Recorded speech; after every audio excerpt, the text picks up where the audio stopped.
আসসালামু আলাইকুম। আজকে আমরা উপাধ্যায় এক আলোচনা করব। প্রশ্নটি একুশে চলে আসে, যদি T1 T2 সেটের দুইটি টপোলজি হয় তাহলে আমাদের দেখাতে হবে T1 ইন্টারসেকশন T2 সর্বদাই টপোলজি। ঠিক আছে, আর আমি প্রথম ক্লাসে তোমাদের টপোলজি হওয়ার শর্ত আমি আলোচনা করেছি, অবশ্যই আগের ক্লাসটা দেখে নিবে, প্রথম ক্লাসটা।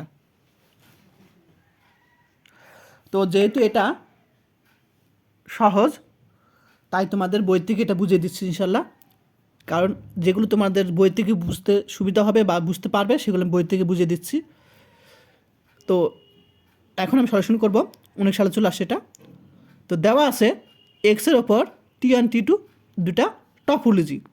এখন আমরা দেখাবো যে এই যে এটা সর্বদাই টপোলজি দেখাবো আমরা। ঠিক আছে, এখন আমাদের যে টপোলজি হওয়ার শর্তটা অবশ্যই আমি আগের ক্লাসে বুঝিয়েছি, যে প্রথমে এক্স আর ফাই কী হবে, তোমার এটার উপাদান হবে। তারপর আমাদের কী হবে, যে এই দুইটার যে দুইটা যে কোনো দুইটা উপাদান কি হবে, তাদের সংযোগ এটার উপাদান হবে। যেমন আমি এ আর বি দুটো উপাদান নিয়েছি, তাদের সংযোগ এই দুইটার মধ্যে থাকবে। আবার তোমার এই দুইটার সংযোগ, অর্থাৎ সংযোগ না, সেদকও কিন্তু, এই সেদক মানে ইন্টারসেকশন, এটাও কিন্তু তোমার এই দুইটা উপাদান থাকবে। এবং সর্বশেষ সেটা আমি এই পর্যন্ত কিন্তু তোমার কন্ডিশন। ঠিক আছে, তো এখানে আমি দুইটা ভিন্ন রকম উপাদান নিয়ে দেখালাম, আর এখানে আমি শুধু দুইটা একই রকম উপাদান দেখাবো, জাস্ট 4 নম্বরটা। তো আমাদের নিয়ম কী ছিল আবার দেখাই দিই। এই যে এই তিনটা শর্ত যখন মেনে চলবে তখনই বলা যাবে টপোলজি। এক্স আর ফাই যখন টি এর উপাদান থাকবে, তারপর যখন সংযোগ টি এর উপাদান থাকবে এবং ছেদক টি এর থাকবে। ঠিক আছে, আর এখানে বলতে পারো 4 নম্বরটা কেন হয়েছে, কারণ 4 নম্বরটা এখানে এই দুটা ভিন্ন রকম, আর এখানে এক উপাদান দিয়ে দেখানো হয়েছে। আচ্ছা, এখন সমাধান চলে যাই। 1 নম্বর, তো যেহেতু T1 টপোলজি, তাই না, তাহলে অবশ্যই টপোলজি হওয়ার সত্য মানে কি, যে এক্স আর ফাই অবশ্যই টি এর মধ্যে থাকবে। আবার X2 টপোলজি, অর্থাৎ তাহলে ফাই এবং এক্স অবশ্যই টি এর উপাদান হবে, তার সাথে তো টপোলজি হতে পারবে না। এই যে যেহেতু T1 T2 টপোলজি, তাহলে আমাদের এই কন্ডিশন অবশ্যই মেনে চলবেই। তো আমরা এবংটাকে আমরা এবং পরিবর্তে আমরা জানি এখানে ইন্টারসেকশন বসাতে পারি। তো আমরা কি করলাম, এখানতে আমরা লিখতে পারি তোমার ফাই এক্স, আর এখানে এবং পরিবর্তে আমি ইন্টারসেকশন বসাতে পারি। 1 নম্বর কন্ডিশন শেষ। আর এছাড়াও বুঝতে পারবা যে T1 যে উপাদান আর T2 উপাদান দুটাই কমন আছে, তো কমন মানে ইন্টারসেকশন, ওভাবেও তোমরা মনে রাখতে পারো। এরপর আমি যখন দুইটা উপাদান নিলাম ভিন্ন রকম এ আর বি, সেটা তোমার এই T1 ইন্টারসেকশন T2 এর উপাদান ধরলাম, যেখানে এক্সের অশূন্যক উপসেট কি এ আর বি, অর্থাৎ এক্সের যে তোমার উপসেট পাবো অশূন্যক, এক্সের যে বিভিন্ন উপসেট পাবো, যেমন এখানে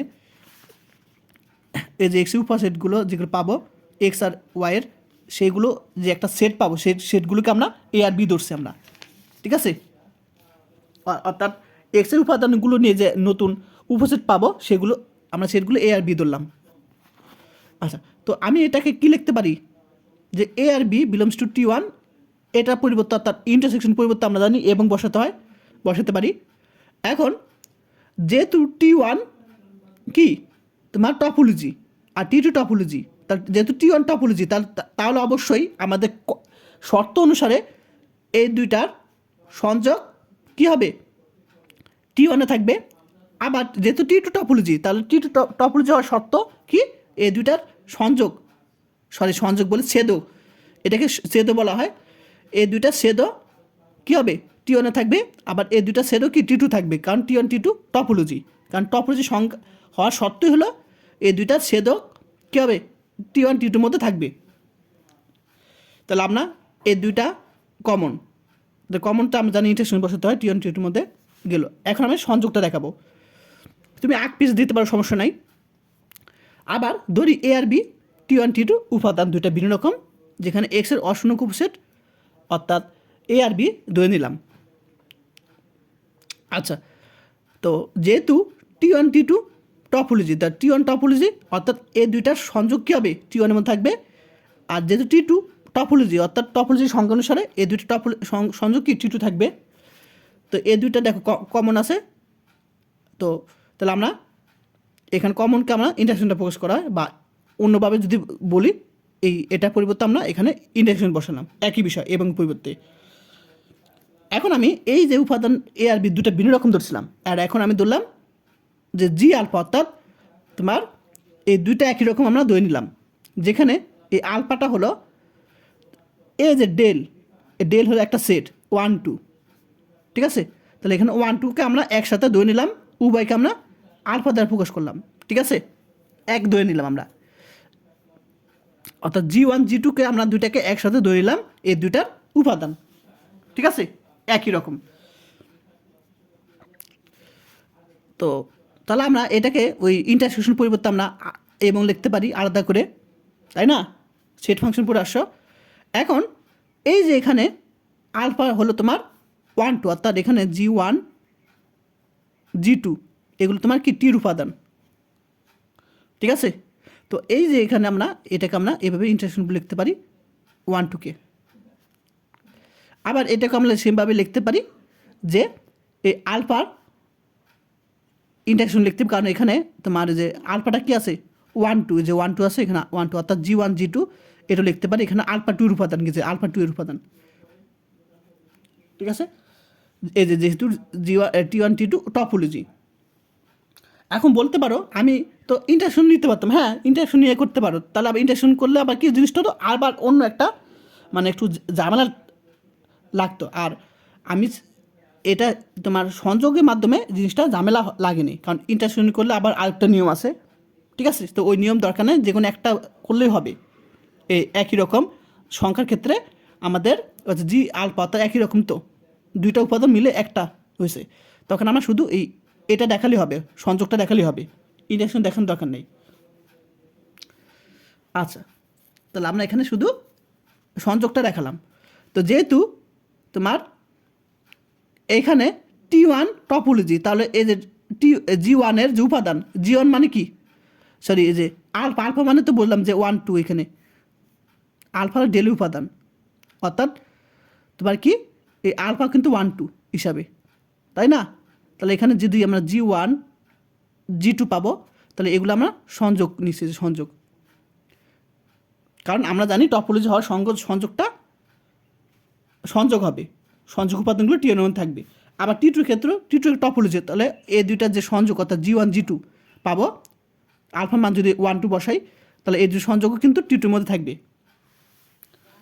তো আমি এই দুইটাকে একসাথে নিলাম একই রকম, আর এবং পরিবর্তে আমরা ইন্টারসেকশন বসাতে পারি। তাহলে আমাদের সিদ্ধান্ত নিতে পারি যে এক্সের উপর T1 T2 এটি টপোলজি, এটি অ্যান্সার। আবার দেখো উপাদ্য 2, তো বলছে এখানে এক্সটা একটা অপজগৎ এবং এক্স এ হলো তোমার এক্সের উপসেট। তাহলে প্রমাণ করা যে আপেক্ষিক যে একটা টপোলজি সেটা একটা এই টপোলজি, অর্থাৎ T of A equal to এই অংশটা একটি এর ওপর টপোলজি, এটা আমার দেখাতে বলছে। তো টপোলজি হওয়ার সংখ্যা তো সবাই জানো, সেই অনুসারে করবো আমরা। তো দেওয়া আছে এক্সটি একটি টপোলজি এবং এ হলো এক্সের উপসেট দেওয়া আছে। এখন আমরা দেখাবো যে এটা কী হবে, এর একটি টপোলজি দেখাতে হবে। তার জন্য আমাদের নিজে এই ধর্মগুলো সিদ্ধ করে দেখাতে হবে, 3টা ধর্ম।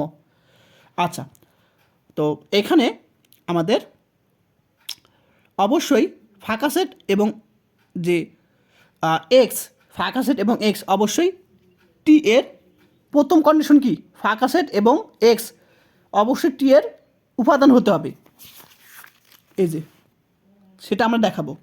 টি আর এখানে টি এ বলা হয়েছে, ঠিক আছে, টি এ এর উপাদান হতে হবে। তো দেখো আমি যদি এখানে ফাঁকা সেট টি এর উপাদান, ঠিক আছে, কারণ দেখো এই টি একটা কিন্তু টপোলজি, তাহলে অবশ্যই ফাঁকা সেট কি টি এর উপাদান থাকবেই, কারণ টপোলজির সংখ্যাই হলো তোমার ফাঁকা সেট থাকবেই, তাহলে টি টপোলজি অর্থাৎ ফাঁকা সেট থাকবেই। তাহলে ফাঁকা সেটটা আমি এখানে দেখো এখানে জি হলো টি এর উপাদান, তাহলে জি এর পরিবর্তে আমি টি বসাতে পারি, আর টি এর উপাদানটা ফাঁকা সেট বসাতে পারি, দেখো ফাঁকা সেট বসে দিলাম। এখন এ আর ফাঁকা সেট ইন্টারসেকশন করলে আমরা কি পাবো, এই ফাঁকা সেটটি পাবো,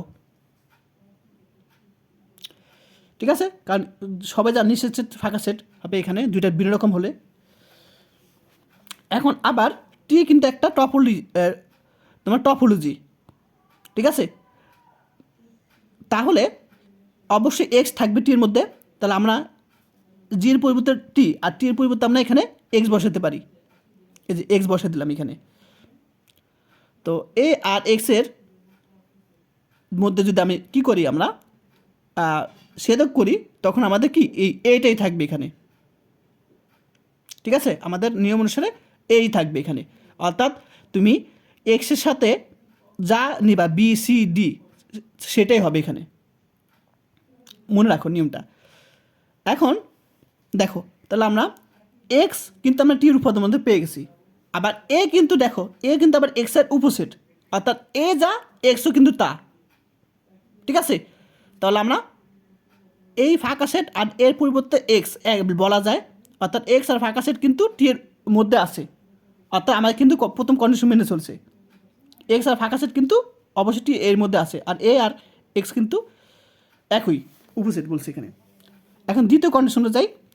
তো আমি মনে করলাম যে টি এর মধ্যে তোমার এস আলফা সাজ দ্যাট আলফার মান তোমার যেমন ডেল সেটে আছে, যেমন 1 2 ইত্যাদি, যে কোনো একটা সেট গুচ্ছ, এর একটা সেট গুচ্ছ, যেমন S1 S2 এগুলো সব মিলে, বা S3 ইত্যাদি, এগুলো মিলে একটা সেট গুচ্ছ।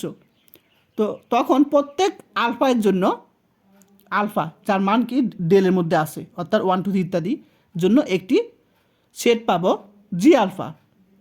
অর্থাৎ দেখো এখানে জি কিন্তু টি এর কী আছে, জি হলে তোমার এখানে টি এর উপাদান, তাহলে এখানে জি আলফা কিন্তু টি এর উপাদান হবে, ঠিক আছে। যেখানে আলফাটা কি ডেল সেটের মান, যেমন 1 2 3 ইত্যাদি, যেমন G1 G2 G2 যা আছে সব টি এর উপাদান হবে। তাহলে আমাদের সেট যেন কী হবে, তোমার S alpha S alpha equal to তোমার এ ইন্টারসেকশন জি আলফা, এতে ঠিক আছে, জি আলফা, জি এখানে জি আলফা হবে। এখন তুমি এখানে 1 বসাও, বা তুমি ইত্যাদি যাই বসো না কেন, S1 S2 যাই বসো না কেন।